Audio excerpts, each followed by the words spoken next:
let's talk about who has the best controller out there. Today, let's focus in on the VAV controllers, but let's look at the pros and cons of each, right? And I'm just taking the top three right now, and these are the three that I know.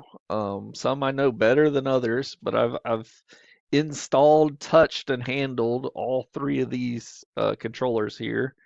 And you got on the left-hand side, Johnson Controls, Facility Explorer, VAV. You got the Distech ECB controller, and you got the Honeywell Optimizer Spider 7 VAV controller, whatever they're calling it now, right? And all three of these are pretty similar. All three you can get in MSTP, you can get in IP, um, some you can get in other forms. Distech you can get in the lawn. Um, Funny story is Johnson uses Distech for their lawn controllers. They just relabel them LX wizards or LX controllers, but they're really Distech on the inside. Honeywell, you can't get the Spider series in lawn anymore, but they're coming out with the T1L in VAVs. Not too sure if that's out yet or not, but it's on the horizon if not as of this recording date. But these are all similar controllers. Now, price wise, you kind of got two winners here, depending on your multiplier and everything. Um, Distech and Honeywell are actually probably the cheaper of the two over Johnson Controls. Johnson Controls is the most expensive out of these bunches right here. Um, right now, as of this recording, maybe something will change and Johnson will come up with a price reduction, or these guys will increase their prices and Johnson won't. Something like that. But let's talk about that. To get into it, um, one of these really has no additional software. And people will disagree, but they say Distech doesn't have a software, but it does. It just doesn't cost you anything. But GFX is additional software you do have to run to program this guy. But Honeywell over here, you do 100% in the workbench, in the Honeywell workbench. There is no other software that you need. Now, Johnson, out of all this bunch, is the one that you need a licensed version of the software that you have to pay for to program. Okay? Uh, Distech, you do need a software, but it's super easy to get. And it's free. It comes with your Distech membership that you pay annually. All three of these you got to pay an annual due on if you're going to install them, sell them to customers. Let's see. That being said, you can actually program the Johnson one kind of a standalone situation without any kind of JACE or additional things. Now, you could program these two under a JACE, or you could actually use GFX and a backnet router and program this guy with your workbench and leave it standalone. But without a workbench, Johnson's the only one that you can program and have out there standalone. Let's look at the software that you need for all these, okay? So here's Johnson CCT, here's the Distech GFX, right? And I talked about how easy it is to get the GFX. Well, once you have the Distech Software Center, you basically just open that guy up, and then you go into all files here and ECP program. That's all you need. And I'll go ahead and install an update. Well, no, I won't, because I'm doing a video. Don't want to run it, right? and it'll install everything for you. This is where you get your workbenches. This is where you get your GFX. This is where you get everything, all your um, controller files and stuff like that for Distech is in that software center, right? It's great. Honeywell, you do have to run the Honeywell workbench. I have the Distech workbench, the FX workbench, and the Honeywell workbench right now. And let's go ahead and start the Honeywell one. So let me start this guy. And we're just going to do a plat install daemon and start workbench. And look at the software here for the Honeywell. Obviously, the software is in workbench. So if we do our platform, see if I have any stations. I do. Hopefully I have the station login saved on here because I have no idea what it is. I do. So you have a station, big drivers, backnet, a VAV. We can just create another VAV real quick. Or let's see. I think actually have these stations saved up here. Station templates right here. I think I can just trim and drop this guy on there and do VAV underscore 1 underscore 2. Okay. There we go. Now, in this template that I got from Honeywell, right? We could put in our K factor, max flows, min flows, everything else. Okay. And then we can come in over here and actually configure this guy. So application configure right here. We go through, set up our zoning, set up what kind of sensor we have, if it has CO2, what kind of temperature control we're going to do, what kind of flow control, pressure dependent, pressure independent, IO configurations. Now this will come alive if I'm actually connected to a controller, but since I'm not connected to a controller, that does not come alive. Okay. And then we could program that controller. It's a VAV. That's pretty much all you're going to need is everything that's in here. But if you needed more, all we have to do is come down here to this IRM program and go through the periodic program. Here's all your block logic. Okay, so we could add and subtract and screw this up or put our own stuff in there, right, with the Honeywell. Okay, and then once we're done, we can download it to the controller just by writing it to the controller whenever it's hooked up. I do not have any controllers hooked up today. All this is we're just talking about this stuff today. But that's Honeywell in a nutshell, right? Uh, the beauty about it is all the software is in this Honeywell workbench, which they call an optimizer studio now. Okay, so no extra software is needed. If you have all the modules, you can write all this stuff. Okay, enough with Honeywell. Let's get out of Honeywell. Plat uninstall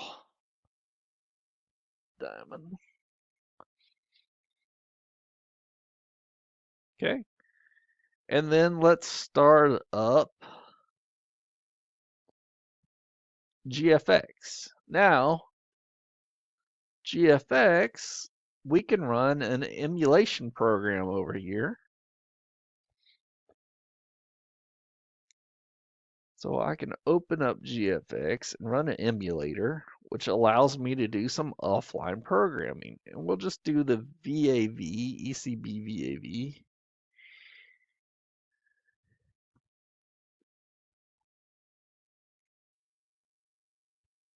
Choose that. Okay.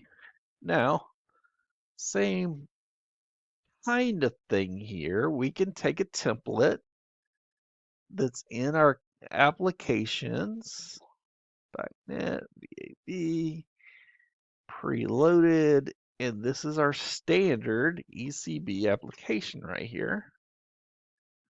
Boom. And it's the kind of the same thing. We can set it up. Now it's gonna freak out here a little bit because I'm not hooked up to a controller, but if I was, this would stay here and it wouldn't change like it is there. But I choose, input 1, I want the space temp. Input 2, I want the offset. Input 3, I want the discharge air temp. Okay. And I go down the list, heat, what kind of heat do I have? SCR heat, or do I have staged heat or whatever? Box type, is it just a VAV unit? Is it a fan power box? Okay. Stuff like that. Flow control. I go into flow control. Now all this is pressure independent stuff, right? If I wanted a pressure dependent one, I would have to choose a pressure dependent one from that template. Okay. So there are different templates. I just chose the one. And then you go in here. Now, same thing like in Honeywell, I can see the logic. I could switch to this view right here, and here's all our logic inside of the Distech GFX stuff. Okay, this is what's writing down to the controller. Okay.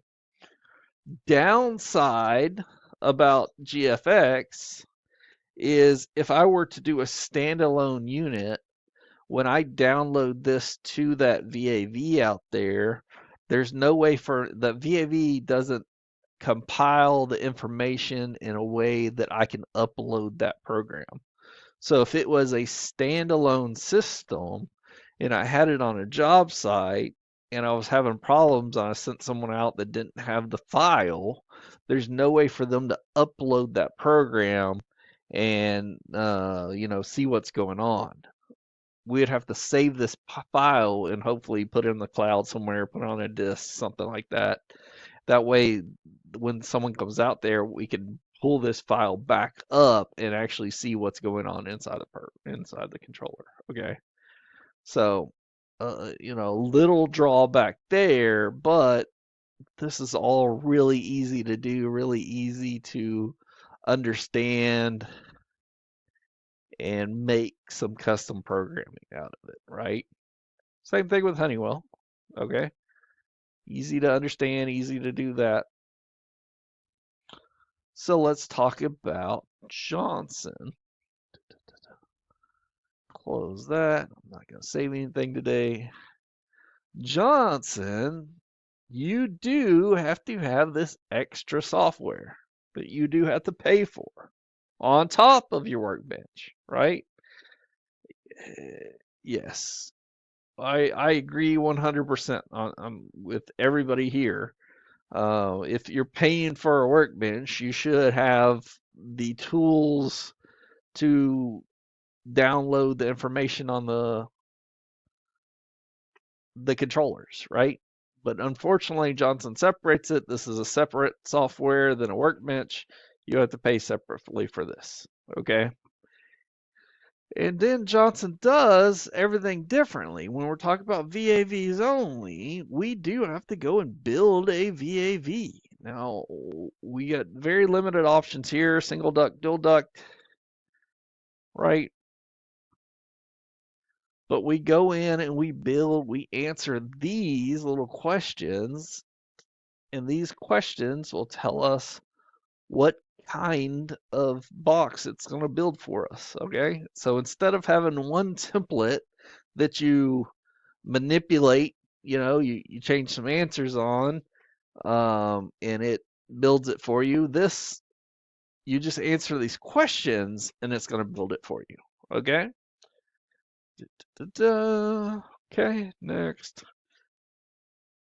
And there is no pressure dependent program in here. You would have to customize that, okay, in Johnson Controls.